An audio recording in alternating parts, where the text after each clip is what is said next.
Questa è la storia della battaglia di Castagnaro, lo scontro finale tra Padova e Verona. Nel 1381 il cardinale francese Filippo II di Alençon viene nominato patriarca di Aquileia. Da tempo Udine e Cividale si scontrano per la supremazia sul patriarcato. Si arriva alla guerra quando Filippo si schiera con Cividale. Gli udinesi insorgono costringendolo a fuggire. Il signore di Padova, Francesco I da Carrara, dopo aver preso Treviso, Ceneda, Feltre e Belluno, vuole espandere a est i propri domini. Si schiera col patriarca esiliato e nel febbraio 1385 cede alla rivolta udinese e lo insedia al potere. I veneziani non vogliono però che i loro nemici padovani si espandano in Friuli e tra il marzo e il maggio 1385 si alleano con gli udinesi e con gli scaligeri di Verona, che vogliono espandere i propri territori conquistando Padova. I padovani, perso il supporto dell'Ungheria in preda a lotte interne per la successione, si alleano in funzione antiveronese con i visconti di Milano. La guerra si allarga e coinvolge ora quasi tutte le potenze del nord Italia. I padovani tentano senza successo di conquistare importanti comuni friulani. Dopo un anno di stallo i veronesi attaccano, venendo fermate le porte di Padova in zona Brentelle. Qui c'è una battaglia inizialmente dall'esito incerto, ma alla fine vinta dai padovani. La vittoria delle Brentelle mette in evidenza le debolezze dei veronesi. Nel 1387 i padovani contrattaccano e gli eserciti si scontrano nella battaglia di Castagnaro, a 52 km a sud-est di Verona.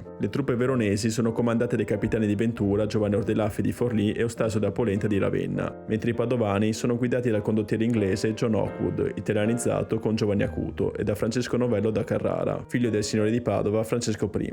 La battaglia è passata alla storia per la strategia adottata da Giovanni Acuto, che finge la ritirata e attira i veronesi su un terreno paludoso. Fa smontare i cavalieri schierandoli compatti su un'area asciutta. Ai lati mette i balestrieri, gli arcieri inglesi e i cannoni. I veronesi perdono tempo a riempire un canale che li separa dai padovani. Quando riprendono la marcia, gli arcieri di Padova iniziano a omicidiare il tiro incrociato, mentre i soldati disposti al centro fermano l'avanzata veronese. Giovanni Acuto si rende conto che tra i veronesi si sta diffondendo il panico. Ordina quindi ai cavalieri appiedati di attaccare. Si aprono un varco e costringono i veronesi a separarsi, portandoli alla sconfitta. I padovani eliminano o catturano la maggior parte dei soldati nemici. La sconfitta di Castagnaro segna la fine della lunga egemonia degli Scaligeri, che dopo qualche mese vengono cacciati da Verona dai Visconti. Per Padova è però una vittoria di Pirro. Gian Galeazzo Visconti aveva promesso ai padovani Vicenza, ma alla fine li tradisce tenendo la città per sé.